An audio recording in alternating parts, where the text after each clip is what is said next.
Listen up and listen up carefully. We cannot sweep this Ohtani story under the rug. We got to be fair. And I got to start with this.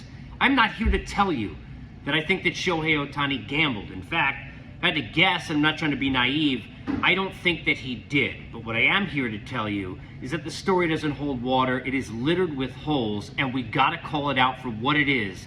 Seemingly, there's a bunch of BS somewhere within. Just a couple of days ago, it seemed like everybody was on the same page. The translator has a gambling addiction. He's very upset about it. He's sorry. Ohtani, being a good friend and the good person we think he is, to his closest friend and confidant here in the States, was there for him. He backed him up. And he, with his own money, $4.5 million, paid those debts, and he did so directly. Why? Because he didn't want to go ahead and give the money to the translator in case maybe he'd gamble more money away. So, to be safer, he would go ahead and he'd pay the debts.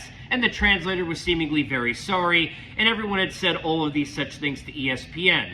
Then all of a sudden, it comes out that there's a detraction. Now it's a massive theft. Now, in fact, Ohtani and company going to the authorities because they want to make sure an investigation is done because he is a quote-unquote victim of massive theft. That's stealing. That's not lending. That's stealing from this said friend who was so apologetic, who was on the same page with him just 2 days ago. In fact, when asked about the changing stories, it is reported now that Ohtani's people have said that the reason why is that they had relied too much on the translator, and not until after Mitsuharu, the translator, had gone ahead and after the first game in Korea, told everybody about everything. That was the first time that he really had questions about what is this all about. So he gave $4.5 million. He gave statements seemingly to ESPN in the story about what he had done and helping out his buddy, right? And now all of a sudden he doesn't know anything that has gone on,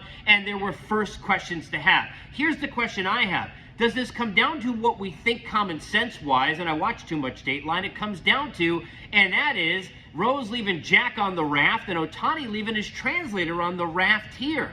Because Ohtani realized through his handlers and through the people around him that you can't gamble not just on baseball but at all legally in California. You can't have your names on these things, and we've got to backtrack and we got to sell this guy out, and we've got to deviate our story from him.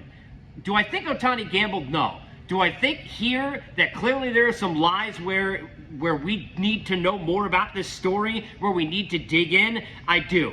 Major League Baseball is saying that they're going to go ahead and they're going to gather facts. That takes seemingly forever. It is time for us to gather an opinion on this. Do we think that we need to question this more? The answer has got to be, unfortunately, yes.